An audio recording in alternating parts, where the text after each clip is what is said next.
الخلق كلهم مولاي صل وسلم دائما أبدا على حبيبك ومولانا محمد ابن عبد الله وعلى آله وصحبه ومن دعا بدعوته واستنى بسنته إلى يوم لقاء ربه وبعد. Yang sama-sama kita hormati Ketua Masjid Ar-Rahmah beserta seluruh pengurus, bapak-bapak, ibu-ibu, hadirin hadirat, para asatiz, para tuan-tuan guru, adik-adik remaja, insya Allah semua yang hadir ini dimuliakan Allah Subhanahu wa ta'ala. Amin ya rabbal alamin. Di antara semua solat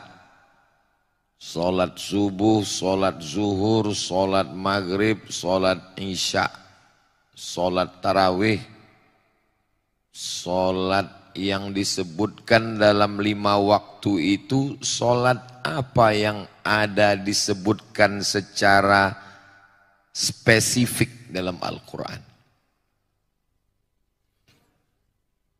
Ada solat zuhur. Karena nggak ada yang jawab, saya jawab sendiri aja lah.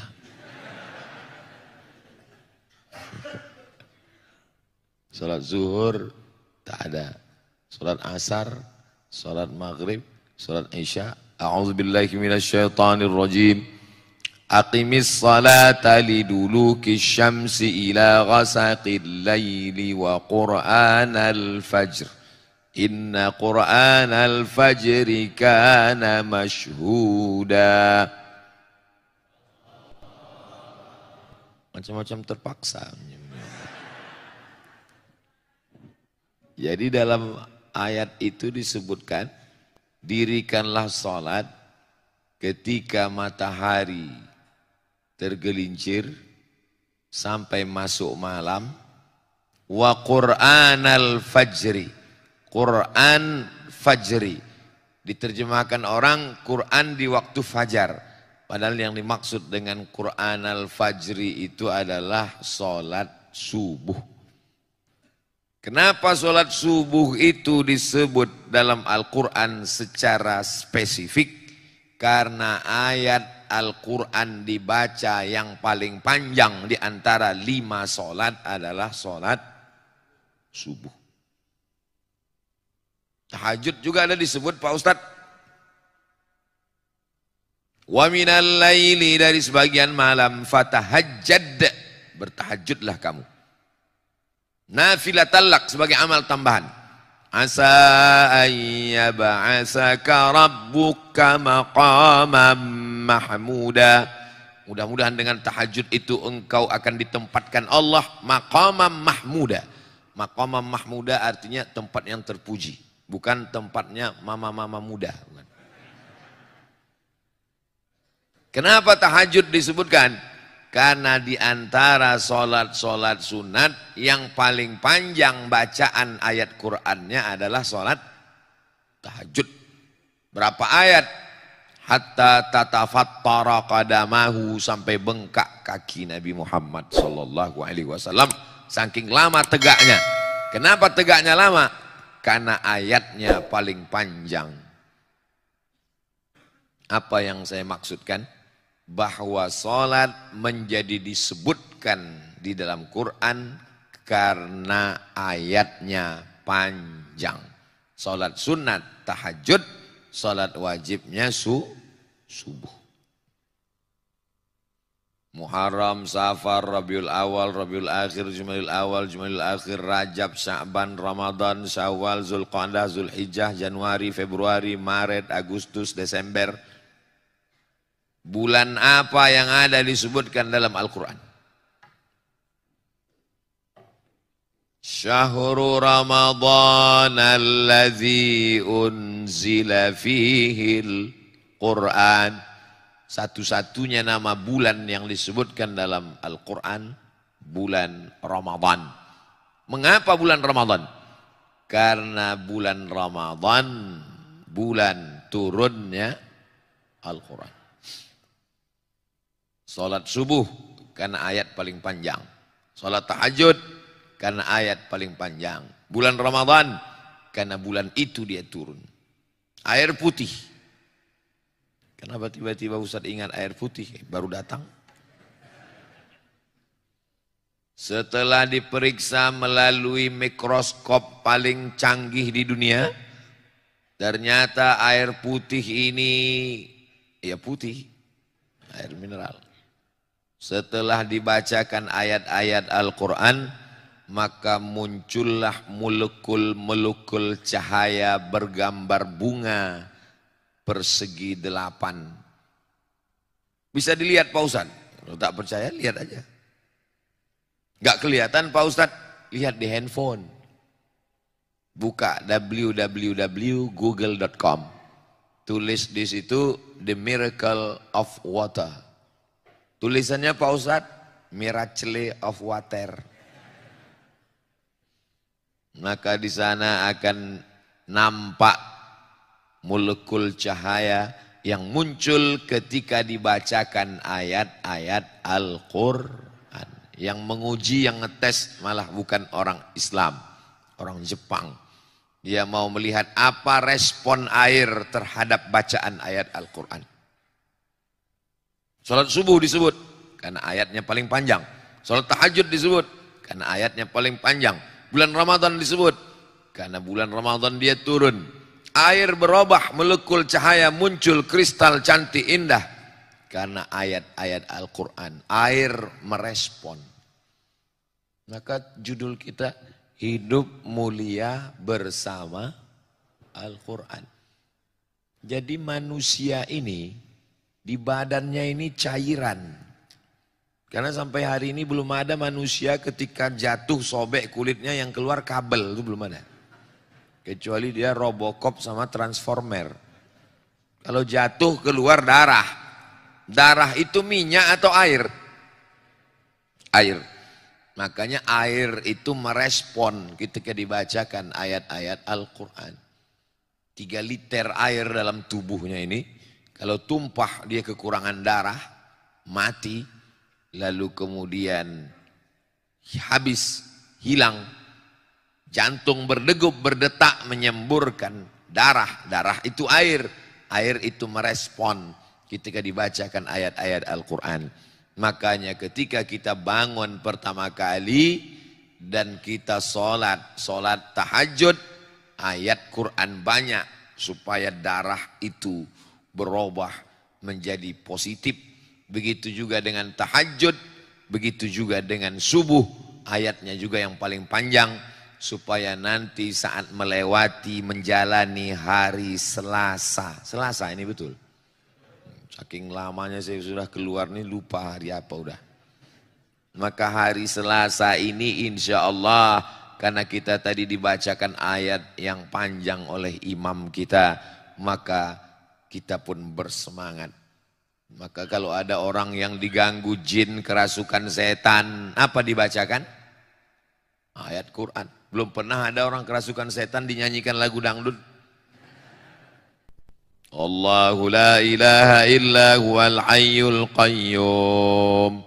La ta'khudhuhu sinatun wa la nawm. Lahu ma fis samawati wa ma fil ardh. من ذا الذي يشفع عنده إلا بإذنه يعلم ما بين أيديهم وما خلفهم ولا يحيطون بشيء من علمه إلا بما شاء وسع كرسيه السماوات والأرض ولا يؤوده حفظهما وهو العلي العظيم. Kenapa Ustaz bacakan terus? Mana tahu ada yang kerasukan setan. Setannya keluar, merespon dia. Makanya itu dibaca habis sholat subuh, dibaca habis sholat zuhur, dibaca habis sholat asar, dibaca habis sholat maghrib. Seminim-minimnya habis subuh sama habis maghrib. Kenapa? Habis subuh awal hari, habis maghrib awal malam. Dibaca dari awal hari, dijaga sampai petang hari, dijaga dari dibaca awal malam, dijaga sampai akhir malam. Nyambung antara subuh ke maghrib, maghrib ke subuh. Begitulah Allah menurunkan, bukan mantra, bukan bim salah bim abrakadabra, tapi yang diturunkan adalah wa nunazzilu minal Qur'an, kami turunkan Al-Qur'an ma huwa syifa, sebagai obat terhadap masalah-masalah kehidupan. Orang yang stres, orang yang depresi, bingung terhadap hidup, akhirnya pergi ke tempat bersemedi, tempat bermeditasi. Disuruh pejam mata, mendengar suara gemerici air dan kicau burung, yang semuanya bukan, nggak ada burungnya, cuman suaranya aja. Macam sarang walet. Disuruh tarik nafas, tarik, tahan, keluar dari bawah. Kita tidak diajarkan demikian. Kita disuruh kalau susah hati gunlah gulana, ambil air wudhu, buka Al-Quran, membaca dengan aturan nafas seperti yang diajarkan guru-guru kita. Tak boleh mencuri nafas, ada wakafnya, ada ibtidaknya, ada idghamnya, ada gunnahnya, ada qalqalahnya, ada mendengungnya. A'udzu billahi minasyaitonir rajim. Bismillahirrahmanirrahim. Was-samaa'i wat-tariq. Wa ma adraka mat-tariq. An-najmus saqib. In kullu nafsin lamma 'alaiha hafidh. Falyanzuril insanu mimma khuliq.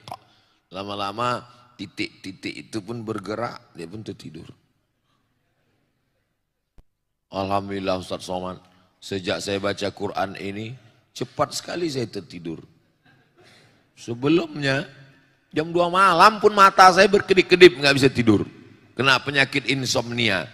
Makan obat tidur 3 papan, seminggu baru bangun.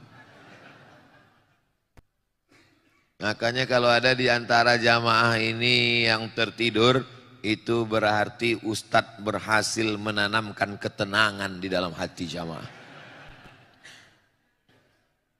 Bapak Ibu yang dimuliakan Allah Subhanahu wa Ta'ala, yang semua saya sebutkan itu tadi, bagi orang yang tidak percaya, biasa-biasa aja kata dia. Tapi bagi orang yang rasional, dia mau minta, mana bukti rasionalnya bahwa kalau kita bersama Quran itu kita akan mulia. Ada orang dimuliakan, pakai jas, pakai dasi, orang kaya, terhormat, mulia, pejabat. Kita semua kagum, respek. Tiba-tiba besok pagi tak ada satupun yang hormat kepada dia. Kenapa? Karena mabuk masuk comberan.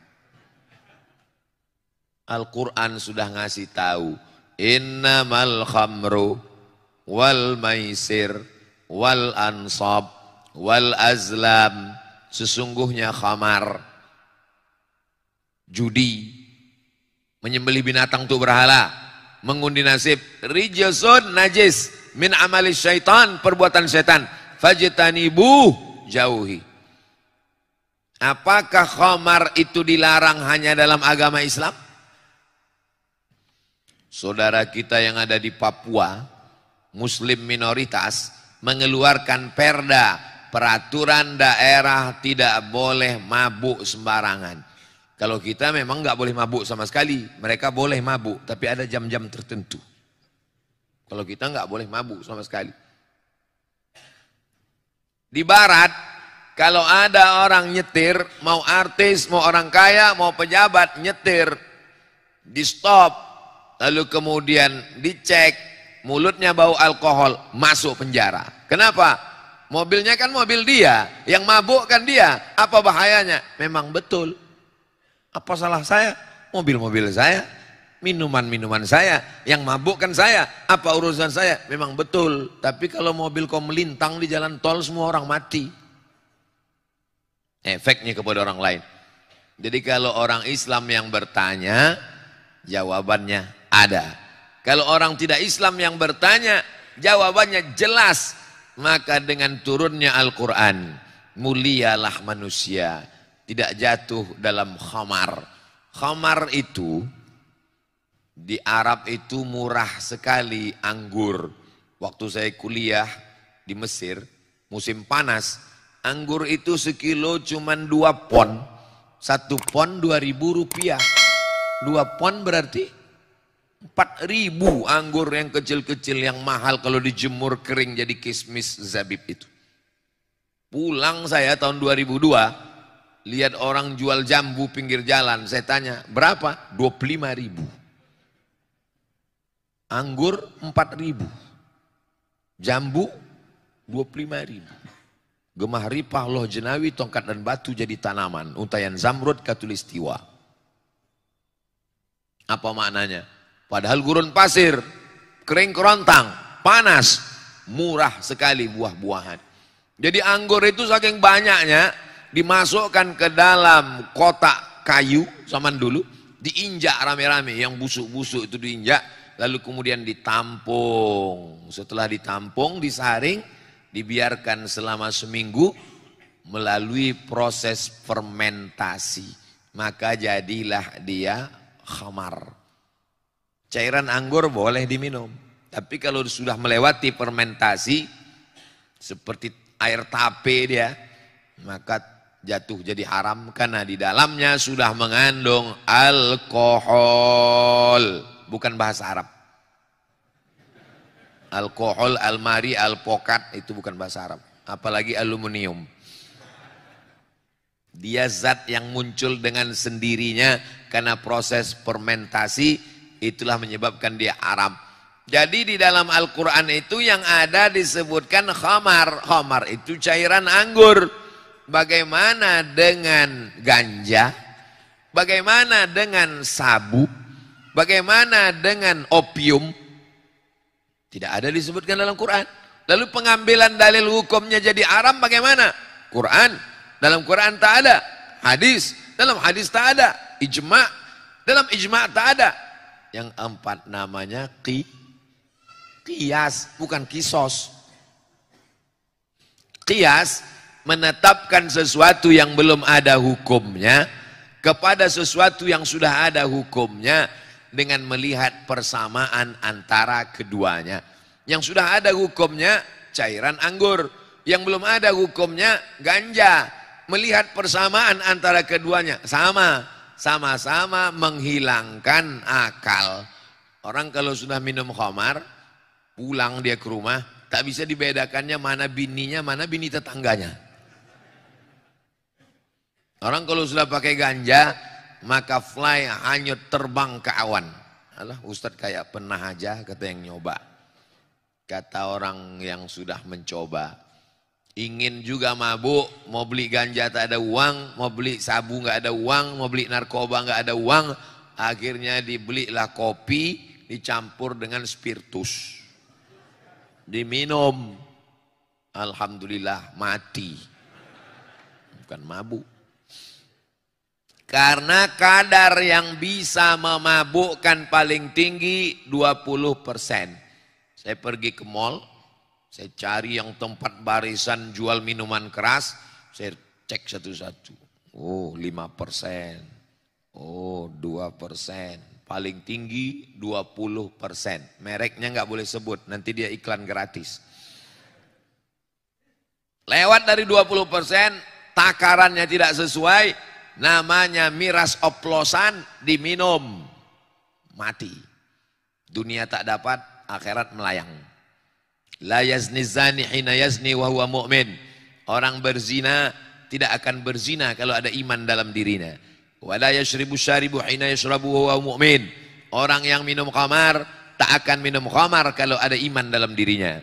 Wa la yasriqu sariqu hina yasriqu wa huwa mu'min. Orang yang mencuri tak akan mencuri kalau ada iman dalam dirinya.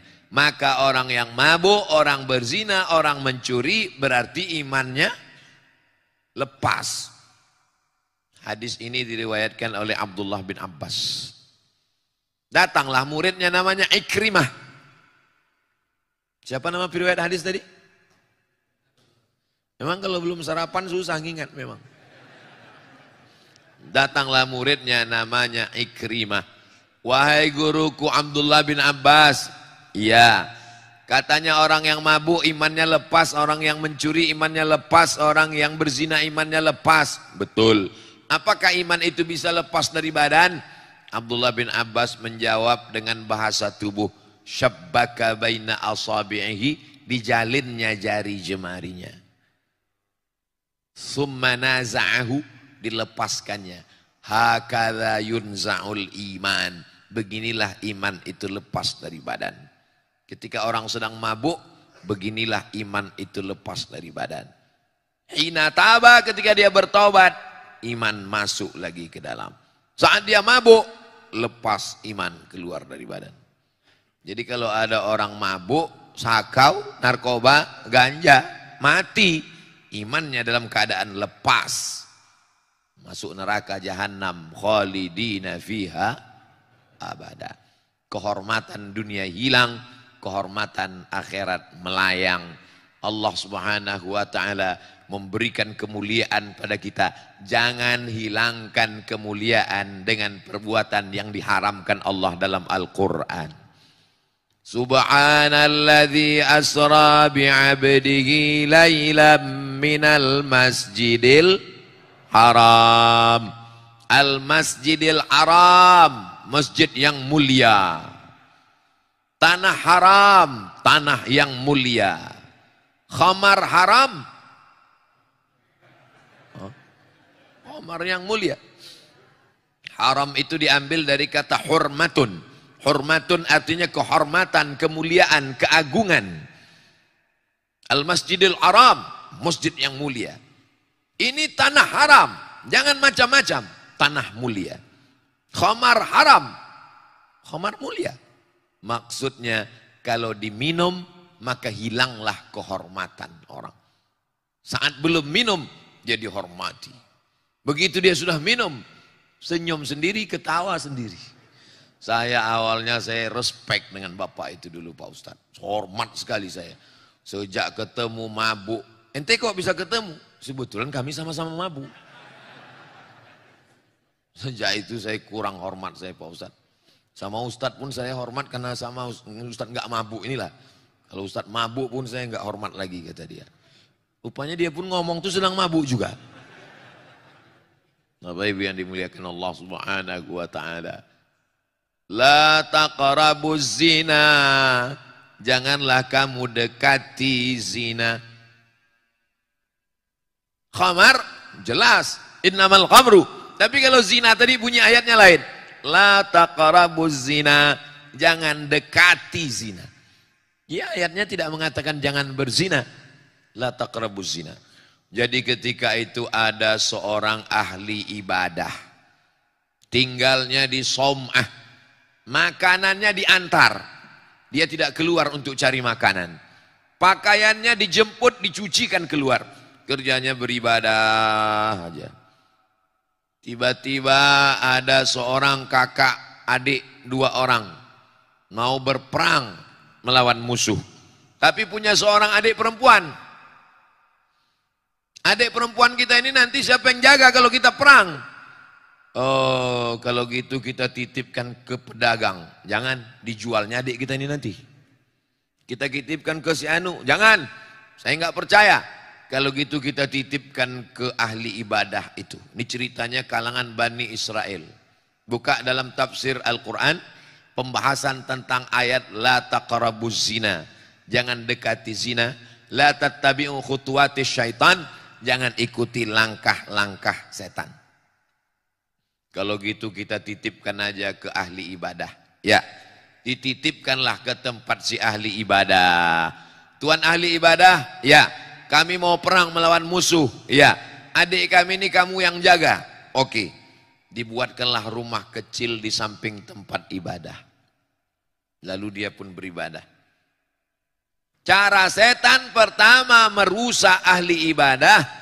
Perempuan itu datang mengantar makanan, wajahnya kelihatan. Dosa pertama dari mata. Itulah mengapa ada ibu-ibu di belakang yang wajahnya tidak mau kelihatan. Ditutup pakai cadar. Dulu cadar diejek. cadar radikal, cadar teroris, dikirim Allah COVID-19, semua laki-laki bercadar. Baru tahu, jangan ejek ajaran Islam. Kalau ada perempuan bercadar, menutup wajahnya, dia bukan menjaga dirinya, tapi menjaga suami kalian yang gatal, Bu. Kalau ada perempuan menutup wajahnya, dia sedang menjaga kehormatannya. Memang masalah cadar ini ada ikhtilaf. Yang satu mengatakan wajib, yang satu mengatakan anjuran. Jangan kelahi. Yang sudah bercadar, istiqomahlah. Yang baru pakai jilbab, pakai hijab, jangan ejek saudarimu. Kalau yang bercadar mengejek yang berjilbab mengejek yang bercadar, yang ketawa, yang nggak pakai baju.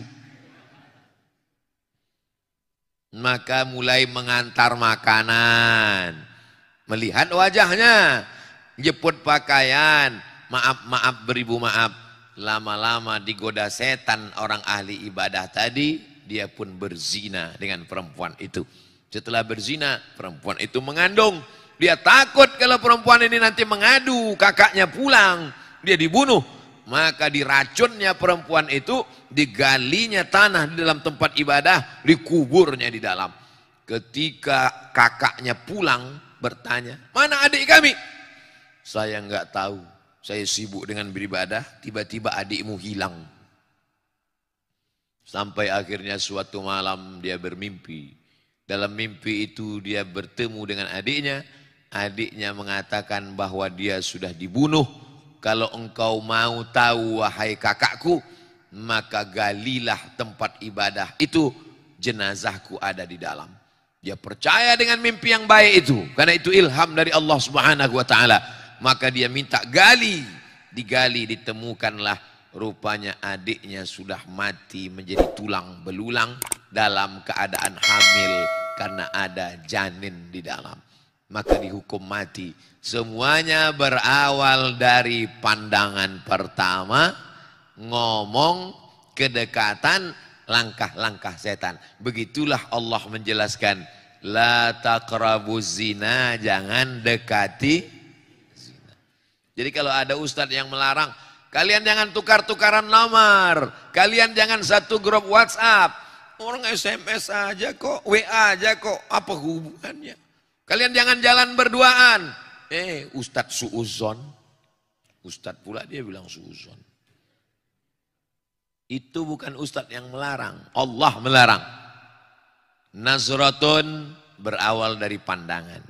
Setelah nazratun, fabtisamun, mulai senyuman.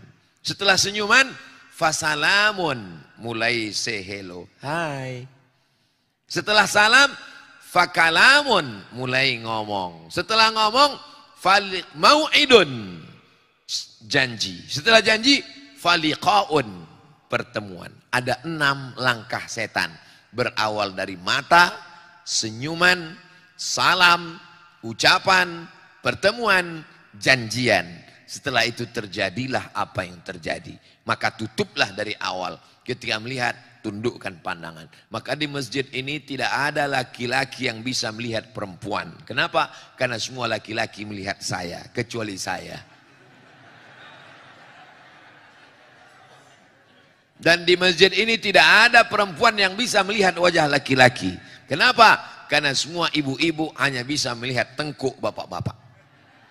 Bapak-bapaknya melihat saya, ibu-ibunya melihat tengkuk bapak-bapak. Sedangkan saya memang bisa melihat ke sana, tapi saya ini kan udah tua, jadi nggak jelas sekali. Saya ini umur sudah 45 tahun. Jadi tak jelas sekali mana anak gadis, mana nenek-nenek, rata aja nih kelihatannya. Makanya di antara sop laki-laki dan perempuan itu dibuat namanya satir. Satir kain penutup. Di Masjid Ar-Rahmah ini ada kain penutupnya? Enggak pakai kain penutup? Ada di beberapa masjid itu kain penutupnya setinggi lutut, macam net takraw. Kain penutup tuh mesti sampai ke atas setinggi kepala supaya yang sop belakang tidak bisa melihat. sop pertama perempuan. Karena yang di belakang ini anak-anak muda banyak, itu kalau ada anak gadis di belakang lain bunyi aminnya. Amin. Sebaik-baik sop laki-laki di mana? Depan. Sebaik-baik sop perempuan di mana? Belakang. Kenapa? Karena sebaik-baik sop laki-laki di depan, karena dialah yang paling jauh dari perempuan. Kenapa sop perempuan disebut paling bagus belakang? Karena dialah sop yang paling jauh dari laki-laki. Begitu Allah menjaga harkat, martabat, kehormatan manusia. Ini adik-adik kita ini resmi mengumpulkan sesuai dengan ayat Quran. Matsalul ladzina yunfiquna amwalahum fi sabilillah, orang yang bersedekah harta di jalan Allah. Jangan dekat-dekat deh. Bapak ini dompetnya terjepit di pelan-pelan, langkahnya pelan, kayak slow motion. Ambatat sab'a sanabil, satu biji tumbuh 7 cabang. Wa fi kulli sumbulatin mi'atu habbah, satu cabang tumbuh 100. Satu jadi 7, 100 jadi 700. Wallahu yudha'ifu liman yasha. Allah melipat gandakan sesuai kehendaknya. Itu ayat Qur'annya. Adapun hadisnya, setiap subuh Allah kirim 2 malaikat. Termasuk subuh ini ada 2 malaikat yang dikirim Allah. Malaikat yang pertama berdoa, Allahumma ati munfiqan khalafa. Siapa yang bersedekah tadi berilah dia ganti ya Allah. Tapi Allah itu adil. Dikirimnya 1 malaikat lagi berdoa, Allahumma ati mumsikan talafa. Yang tak bersedekah, pura-pura khusyuk dengar ceramah, binasakanlah dia ya Allah. Saya takut kena binasakan, daripada saya duluan kena, bagus saya bersedekah. Ustadz tuh pandai ceramah aja tuh, ngomong nyuruh orang sedekah, dia sendiri tak ada bersedekah. Udah ada kalian foto lah.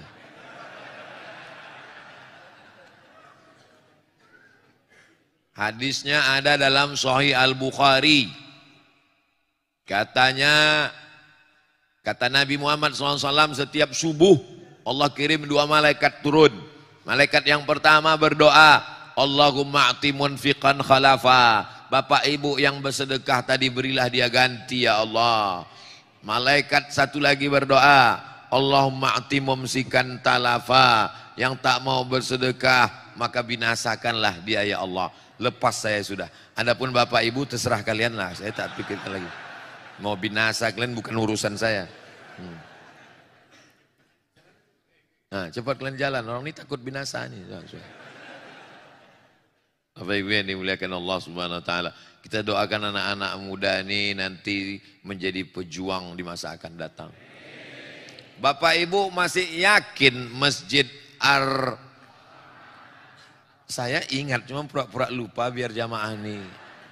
Bapak ibu yakin Masjid Ar-Rahmah ini masih ada 50 tahun lagi? Yakin? Saya kalau melihat bangunannya ini nggak yakin saya. Masjid ini mesti direnovasi. Saya tadi pas naik mobil, nampak saya tidak tertidur. Saya tak tidur. Kalau tidur batal lah wudhu saya. Nampak saya masjid tinggi 2 lantai. Lampunya terang benderang. Ada tangganya. Tinggi gitu. Gerbang tinggi. Ada tangganya seperti eskalator. Lampu terang. Begitu saya buka mata. Kok gini bentuk masjidnya? Gak tahu, mungkin entah penampakan, entah saya kena halusinasi. Berarti insya Allah ke depan berapa puluh tahun lagi, begitulah bentuk masjid ini insya Allah. Tinggi, ada tangga eskalatornya, lampunya terang benderang. Nabi SAW ketika pacul dipukulkan ke batu, nampaknya Kata Nabi, nanti kalian akan membebaskan Konstantinopel. Apakah Konstantinopel itu dibebaskan? Ya, yang membebaskannya Muhammad Al-Fatih.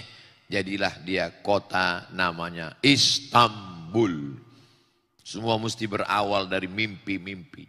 Kita tidak boleh merasa cukup dengan begini saja. Masjid ini mesti besar ke depan insya Allah. Amin. Dari apa? Quran menyebutkan solusinya. Wa anfiqu, berinfaklah. Min thayyibati ma kasabtum, hasil usahamu yang baik-baik. Yang tak baik Allah tak terima. Tapi nanti kalau ada orang yang berinfak ke masjid Ar-Rahmah ini, Pak Ketua Masjid nggak perlu ditanya. Assalamualaikum Pak, saya mau berinfak. Ini kalau boleh tahu uangnya dari mana ya? Nggak usah tanya, terima aja.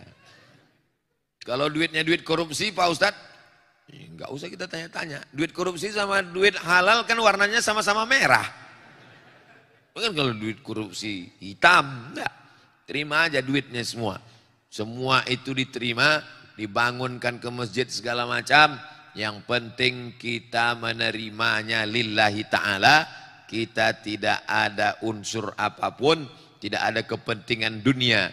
Karena masjid ini letaknya strategis di tepi jalan raya kota besar, Masya Allah. Inilah masjid yang hidup 24 jam. 24 jam nggak ada matinya. Masjid yang di pinggir jalan raya, yang tidak ada di dalam gang, beda dengan depan-depan ruko, orang pun malas mampir. Masjid seperti ini orang mampir terus, bukan untuk sholat, ke toilet. Makanya toiletnya itu jangan ditutup. Kalau toiletnya ada 10, yang satu buka, buat banner baleho besar dibuat. Tolong jangan cuman kencing.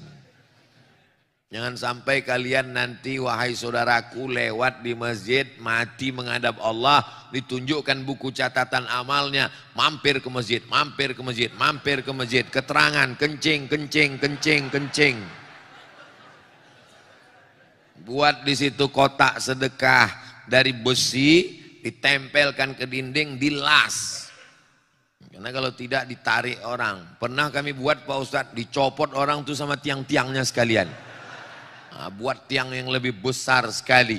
Maka inilah harta yang tidak habis dengan kematian. Yang lain habis. Itu mobil-mobil mewah yang cantik, yang hebat itu. Kalau Bapak meninggal dunia, apakah mobil itu Bapak bawa mati? Ibu yang menjawab tidak katanya. Bapak yang kutanya, ibu yang menjawab. Kenapa? Karena mereka udah tahu. Ini kalau kau mati bang, ini punya aku nih kata dia. Hati-hatilah kalian Pak. Satu-satunya mobil yang bisa dibawa mati adalah mobil wakaf.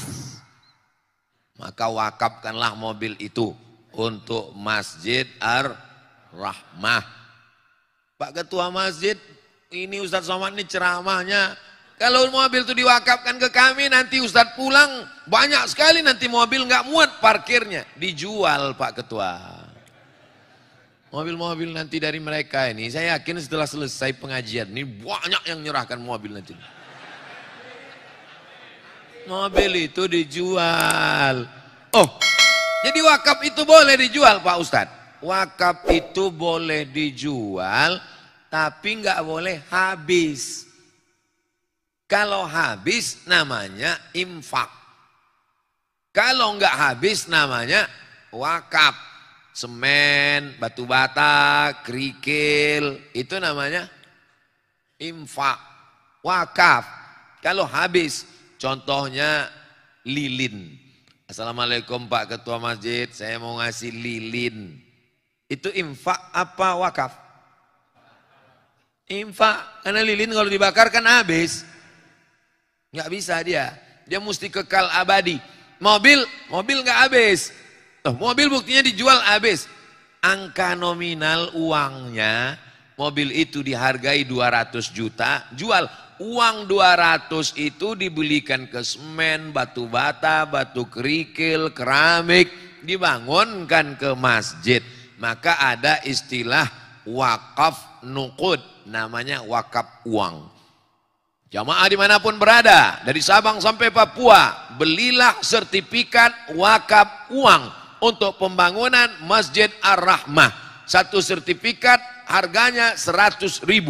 Maka sertifikat 100.000 berarti Bapak dengan mengirimkan 100.000 ke nomor rekening.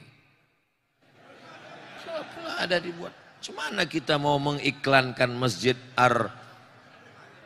Ar-Rahmah? Ada nomornya. Jadi ke depan pengurus-pengurus masjid kalau ceramah Ustadz Somad, nama ini nggak usah besar-besar, kecil aja. Yang besar itu nomor rekening. Rekening besar gitu. Ini bukan hanya untuk Masjid Ar-Rahmah, untuk masjid-masjid dimanapun nanti akan datang. Saya kasih tahu kepada pengurus masjid untuk jadwal ceramah Ustadz Somad tahun 2023, gambar kecil aja. Yang besar buat nomor rekening sama sampingnya keris.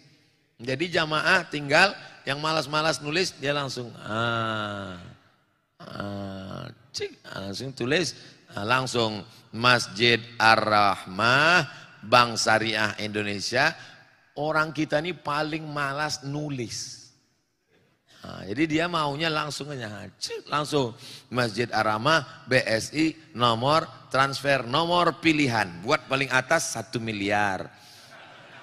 Habis itu 100 juta, habis itu 10 juta, habis itu 1 juta. Karena dia mau cepat-cepat dipilihnya, langsung terkirim. Begitu terkirim dia pun menangis.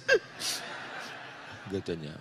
Ditanya sama istrinya, kenapa abang menangis? Haru ingat almarhumah mama ya? Enggak, ku kirimku pula 1 juta tadi. Memanglah kau laki bodoh, kata bininya. Padahal yang salah kirim 1 juta itulah yang akan menjadi bekal dia menghadap Allah Subhanahu wa ta'ala. Kalau duit bapak 1 miliar di bank, terkirim 1 juta untuk Masjid Ar-Rahmah, yang tinggal di bank 999 juta. Mati bapak. Yang bapak bawa mati yang mana? Yang 1 juta itulah. Yang 999 juta dibawa mereka untuk nikah sama brownies berondong manis. Memang sekarang ketawa-ketawa. Pas balik dari sini, betul juga kata Ustaz. Ibu jawab dengan jujur ya Bu ya. Jangan marah ya Bu ya. Jangan tersinggung sama saya ya. Kalau bapak ini meninggal, ibu mau ikut? Tengok. Tapi jangan gara-gara cerita ini, kalian yang muda-muda ini jadi takut bebini. Lalu mempertahankan status jomblo kalian sampai hari kiamat. Ibu ini perempuan yang solihah semuanya. Mereka orang baik-baik semuanya. Begitu mengangkat perasaan mereka yang udah mulai jatuh down tadi. Saudaraku yang dimuliakan Allah Subhanahu wa ta'ala, itu semua diceritakan Allah dalam Al-Quran, bahwa kita semuanya akan mati menghadap Allah. Alladzi khalaqal mauta, Allah menciptakan mati, wal hayata, Allah menciptakan hidup, liyabluwakum ayyukum ahsanu amala, Allah menguji siapa yang paling baik amalnya. Al-Quran itu menjelaskan semua. Akhirnya kita pun mati menghadap Allah. Ada yang mati karena kecelakaan lalu lintas, ada yang mati karena COVID, ada yang mati karena batu, ada yang mati karena tenggelam. Lalu orang pun bertanya, matinya kenapa? Karena diabetes. Matinya kenapa? Jantung koroner. Matinya kenapa? Karena kanker. Matinya kenapa? Padahal matinya semua karena malaikat maut. Kalau nggak dicabut malaikat maut bisa mati. Berapa banyak orang mati nggak mati-mati. Bunuh diri di rel kereta api, sudah siap, live lagi. Hai guys, saksikan detik-detik kematianku. Ya pun, lewat kereta api, begitu lewat nggak mati, rupanya salah rel. Minum racun, diambil racun tikus, telan, dianggapnya mati. Rupanya datang orang kampung, dituangkan mereka susu kental manis. Ini kalau dituang susu kental manis kemari, susu kental manisnya turun ke bawah, air yang ada ini turun ke atas, tumpah dia. Makanya kalau ada orang minum racun, maka tuangkanlah susu kental manis agak kira-kira ya selusin lah. Maka keluar semua itu racun-racunnya. Kenapa? Karena susu kental manis itu berat, penuh dia memenuhi usus, akhirnya racunnya keluar. Begitu dia terbangun, disangkanya udah masuk neraka. Tengok, loh, tengoknya istrinya, kau kok neraka juga, kata dia. Kau nggak jadi mati bang, masih sama aku lagi, kata dia. Saudaraku yang dimuliakan Allah Subhanahu wa Ta'ala, berapa banyak orang yang mau mati tidak mati, berapa banyak orang yang tidak mati, kata dia, sehat gagah perkasa. Begitu sampai di kantor, lihat sekretaris, mati. Suami saya itu Pak Ustadz tadi malam pas mau tidur itu masih sehat Pak Ustadz. Masih cerita tentang rumah kami yang belum selesai itu renovasi Pak Ustadz. Tiba-tiba pas jam 3 saya bangunkan dia mau sholat subuh, terasa dingin macam es batu. Rupanya udah mati Pak Ustadz. Makanya sebelum tidur itu kita siap-siap mati. Bismika Allahumma ahya wa amut. Tanyakan ke istri, mama nanti kalau aku mati kau mau kirim Al-Fatihah kan? Yakin kan? Ini banyak suami-suami ini takut cerita mati. Ibu pun gitu juga. Kalau suaminya cerita mati, nanti kalau papa mati gimana? Jangan cerita mati, jangan cerita mati. Padahal kita semua ini akan mati. Jangan pernah takut cerita mati. Saya pesankan ke keluarga saya di rumah, kalau aku berangkat, ini jihad fisabilillah. Kalau nanti aku mati di daerah Jabodetabek, nanti kuburku di dekat keluarga Ustadz Qurtubi, biar supaya pengurus Masjid Ar-Rahmah nggak susah mencari pemakaman. Nanti kalau aku mati di daerah Sumatera Utara, maka kuburkanlah aku di dekat makam almarhumah emakku. Kalau aku meninggal di Papua, tak usah kalian bawa jenazahku ke Riau, karena tiket pesawat jenazah lebih mahal daripada orang hidup. Itu mesti dijelaskan itu. Anak-anakku ini mesti sekolah agama, tamat pesantren. Habis pesantren terserah dia mau kemana. Kalau dia mau ikut jejakku ke Mesir, ke Maroko, ke Sudan, silakan. Tapi kalau dia tak mau sekolah agama, jangan kalian paksa. Yang penting basicnya agama. Jangan lupa jamaah kirimkan aku Al-Fatihah. Kalau tak kirim pun tak apa-apa. Kalau kalian mimpi berjumpa aku, mengancam-ancam dalam mimpi, itu bukan aku, itu setan. Jelaskan semua secara detail. Ini banyak orang takut bercerita harta. Ketika dia mati, harta ini menjadi musibah besar. Dalam Islam sudah dijelaskan. Walakum nisfu ma taraka azwajukum illam yakul lahunna walad. Kamu dapat setengah harta istrimu kalau tidak ada anak. Fa in kana lahunna lawaladun falakumur rubu'u. Kalau ada anak kamu dapat 1/4. Harta ibu ada 2 miliar. Amin.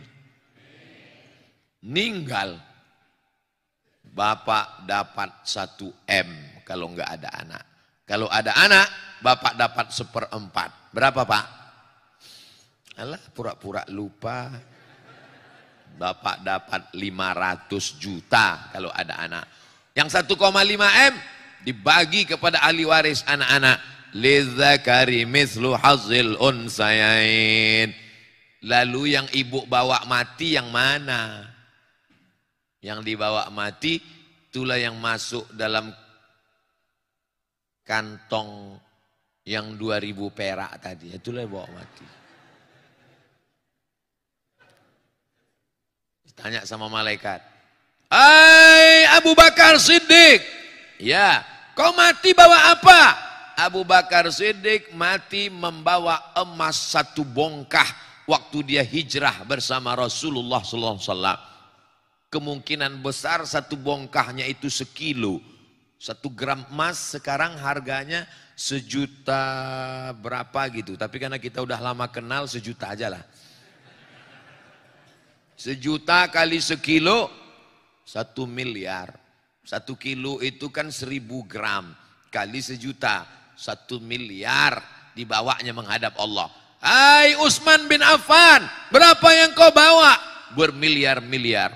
Tiba-tiba ada satu orang Tangerang ini. Rempoa. Ya Allah, masukkan aku ke surga bersama Abu Bakar dan Utsman. Kau berapa? Kata malaikat. 2000. Maksud Allah, masuk surga 2000 perak. Malaikat, kau letakkan ini di dekat WC sana. 2000 perak kan WC. WC pun udah naik 3000 sekarang. Sesuai dengan harga solar. Jamaah yang dimuliakan Allah Subhanahu wa taala. Saya cuman mau mengajak kita berpikir bahwa hidup ini singkat, paling lama 63 tahun. Itu pun kalau ikut Nabi Muhammad sallallahu alaihi wasallam. Teman-teman saya yang lebih muda dari saya, yang lebih sehat dari saya, yang lebih ganteng dari saya, sudah banyak yang meninggalkan saya, meninggal dunia. Saya belum mati, kenapa? Karena doa jamaah Masjid Ar-Rahmah. Mereka berdoa, apalagi Pak Ketua yang katanya menonton YouTube saya dari awal sampai akhir. Ya Allah, sampaikan Ustadz Somad itu ke Masjid Ar-Rahmah. Setelah dia sampai ke masjid kami, matikanlah dia. Habis, mati menghadap Allah SWT. Jadi kalau kita bangun masjid ini megah, nanti ada MDA-nya, tempat anak-anak ngaji baca Quran. Imam hafal Quran ini nanti mengajarkan anak-anak menghafal Quran. Anak-anak pulang sekolah sore, maka di sini dia nyetor hafalan dari maghrib ke isya, maka insya Allah mengalirlah pahalanya ke makam Ustadz Abdul Somad.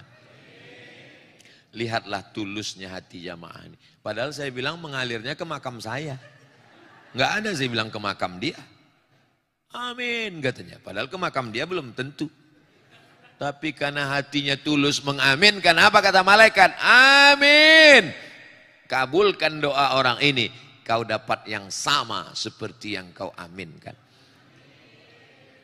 Masjid Ar-Rahmah mesti tetap tegak berdiri, gagah, kokoh, cantik, indah, modern.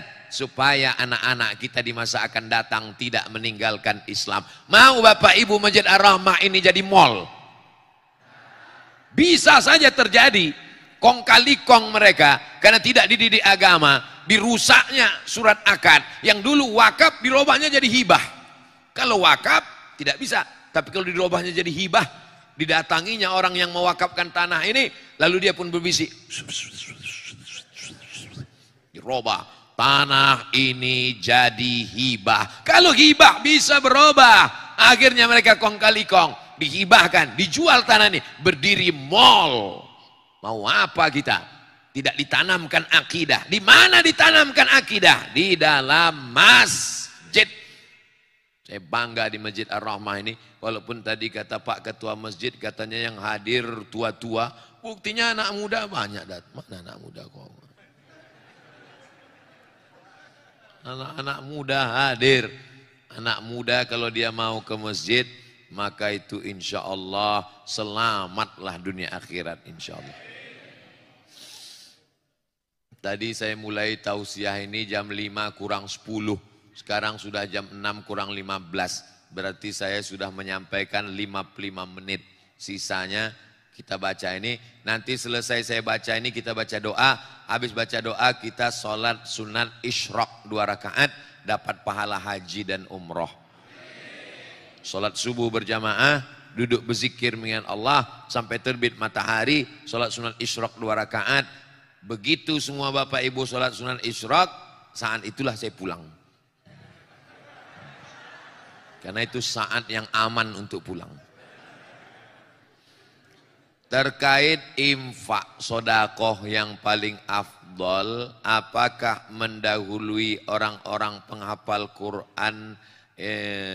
Apa maksud pertanyaan ini? Terkait infak sodakoh yang paling afdol itu apakah mendahului untuk orang-orang penghafal Quran atau yang lain Pak Ustadz? Untuk penghafal Quran sekian persen, untuk pembangunan masjid sekian, jadi semua dapat. Jangan sampai hanya satu saja yang lain tak dapat. Ini saya yakin melihat pertanyaannya ini, jamaah rahmah ini punya uang cuman bingung mau dibuang kemana. Nah, jadi saya kasih tahu, untuk masjid sekian, untuk penghafal Quran sekian, itu semua investasi. Karena kalau penghafal Quran itu ada, masjidnya bagus, siapa gurunya? Gurunya itu juga. Jadi Al-Azhar Kairo itu di atas tanah wakafnya dibangun rumah sakit Husain. Karena di depannya ada makam kepala Sayyidina Al-Husain, anak Sayyidatuna Fatimah, cucu Nabi Muhammad SAW. Maka dibangun namanya rumah sakit Husain. Kawan saya ini suka makan cabai, tapi mengunyahnya malas. Bijinya menggumpal di dalam, jadi usus buntu. Pas mau diperiksa udah mau meletus usus buntu ini, udah mau meledak, udah erupsi udah. Macam Semeru. Jadi mesti digunting. Waktu itu krisis moneter, $1 20.000 zaman saya di Mesir. Sebelumnya cuma 2.500. Bulan Mei 98 jatuh Pak Harto, mau lambung 97-98 moneter krisis. Operasi 2.000 pon. Kata kawan saya, daripada operasi ini baguslah aku mati, kata dia. Daripada minta orang tua. Tunjukkan kartu mahasiswa. Mahasiswa Al-Azhar, gratis langsung. Dari mana duitnya? Dari wakaf. Tanahnya tanah wakaf, dibangun rumah sakit. Hasil keuntungan 90% untuk Al-Azhar, 90% untuk umat, 10% untuk pengelola. Itulah makna wakaf. Wakaf ini kalau dikelola dengan baik, maka tanah wakaf Masjid Ar-Rahmah ini dikelola dengan baik. Ada kliniknya, ada rumah sakitnya, ada malnya. 90% untuk umat, 10% untuk pengelola. Adilnya ajaran agama Islam. Jadi mesti ada wakaf. Kita mesti buatkan nanti namanya khusus sertifikat wakaf untuk Masjid Ar-Rahmah, insyaallah. Amin. Apakah boleh sholat qabliyah subuh dikerjakan setelah sholat subuh? Karena datangnya sudah iqamat. Qad qamatis salatu, qad qamatis salah. Allahu akbar, Allahu akbar. La ilaha illallah. Maka tidak ada salat. Idza uqimatis salah fala salata. Kalau sudah iqamat tidak boleh sholat sunat. Tidak boleh sholat sunat. Yang baru masuk, Allahu Akbar. Allahu Akbar, Allahu Akbar. Batalkan. Lalu kemudian dia ikut sholat subuh. Qabliyah subuhnya kapan? Qabliyah subuhnya diqadha, diganti. Kapan menggantinya? Setelah sholat subuh. Tapi jangan gara-gara ini lambat terus. Ini kasusnya sekali-sekali. Bukan tiap hari. Saya tak mau gara-gara ini semua yang lambat. Habis sholat subuh, kodok semua. Pas ditanya, sholat apa kalian? Kata Ustadz Somad, aku juga yang kena lagi. Sekali-sekali. Supaya tidak menimbulkan fitnah, kodoknya di rumah. Yang tadi tidak qabliyah, pulang dari sini, kodok di rumah. Di sini pun boleh juga. Habis sholat isyraq, kodok. Yang kuat-kuat usolinya, usolli sunnatas subhi, rakaat ini, kodokan. Oh, kau terlambat ya kata kau. Menurut agama Islam, untuk lebih baik setengah dari harta kita atau seperempat harta kita baiknya Pak Ustadz. Untuk sedekah itu setengah atau seperempat. Hebatnya jamaah Ar-Rahmah nih. Mau ngasih setengah. Saya sudah banyak ceramah, baru di Masjid Ar-Rahmah ini orang mau ngasih setengah. Luar biasa Masjid Ar-Rahmah. Ini nampaknya sebentar lagi selesai masjid ini. Nabi ketika haji wada, ketika pembebasan kota Makkah, sampai di Makkah menjenguk jamaah sakit. Sakit dia sudah. Lalu anaknya cuma satu perempuan. Menantunya kaya. Kata dia, ya Rasulullah, ambil semua hartaku ini. Kata Nabi, enggak. Itu dalil tidak boleh memberikan semua harta. Kalau engkau tidak mau semua asyatru, ambil setengah ya Rasulullah. Kata Nabi, enggak, setengah pun enggak boleh. Kalau gitu as-sulusu, sepertiga, ambil sepertiga ya Rasulullah. Kata Nabi, as-sulusu katsir. Antada'a warasataka aghniya, kau tinggalkan anakmu ahli warismu dalam keadaan mampu, khairun, lebih baik. Min antada'ahum 'allatan, daripada kau tinggalkan anak keturunanmu miskin susah, yatakaffafuna 'alan nas, minta-minta. Bapak enggak boleh ngasih semua hartanya untuk Masjid Ar-Rahmah lalu anaknya jadi fakir miskin, enggak boleh. Makanya wasiat yang paling tinggi hanya boleh sepertiga. Lebih dari sepertiga wasiatnya batal. Misal ada jamaah Ar-Rahmah sulit wasiat. Kalau aku mati, aku serahkan semua hartaku untuk Ar-Rahmah supaya anakku yang nakal ini jadi pengemis aja. Boleh. Maka Masjid Ar-Rahmah tetap dapat sepertiga. Yang 2/3 tetap dibagikan ke ahli waris. Jelas? Begitulah adilnya ajaran Islam. Izin tanya Ustadz, saya seorang mahasiswa dan santri yang masih menghafal Quran, mohon doanya jadi gini Ustadz, panjang ceritanya nih. Saya tiba-tiba ada rasa suka sama akhwat. Alhamdulillah, daripada kau suka sama ikhwan. Lagi tren sekarang. LGBT, laknatullah alaihim ajmain. Tapi saya masih mau belajar dan belum mampu ke jenjang pernikahan. Jadi apa yang harus saya lakukan Pak Ustadz? Kata Nabi, faman lam yastati, yang belum sanggup nikah, fa'alaihi bisawum. Banyak-banyak puasa sunat. Kalau perlu tiap hari puasa, bagus, irit belanja. Nabung untuk nikah. Kalau puasa tidak masuk asupan gizi ke badan, maka tekanan libido seksual menurun. Teman kamu nanti nunjuk, guys, ada cewek cantik, mana aku nggak kelihatan lagi. Gila. Itu yang baju hijau, oh kelihatannya kayak semangka katanya. Mengungkapkan perasaan ini atau gimana Pak Ustadz? Kau baru semester 1 udah mau mengungkapkan perasaan. Selesaikan dulu kuliah. Selesaikan kuliah S1. Habis itu nanti kerja. Setelah itu baru kau menikah. Sementara itu nabung. Sementara itu kerja. Tapi nanti kalau saya udah ketuaan, apa masih ada orang yang mau sama saya Pak Ustadz? Saya ini udah tua nih kan. Udah tua nih udah 45 tahun, kurus, hitam dan tidak ganteng. Tapi cobalah kalian baca komen-komen di YouTube sama di Instagram sama di TikTok itu. Apa komen mereka? Ustadz, jadikan aku yang kedua ya. Nah, sedang aku aja yang udah tua, udah lisut, udah kering nih masih banyak orang mau. Apalagi kalian yang ganteng-ganteng, yang muda-muda.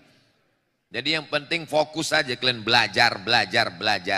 Saya kasih tahu, saya 4 tahun di Mesir nggak pernah pacaran, 2 tahun di Maroko nggak pernah pacaran. Kenapa orang tak mau? Karena perempuan itu mau jalan sama kau kalau kau punya duit.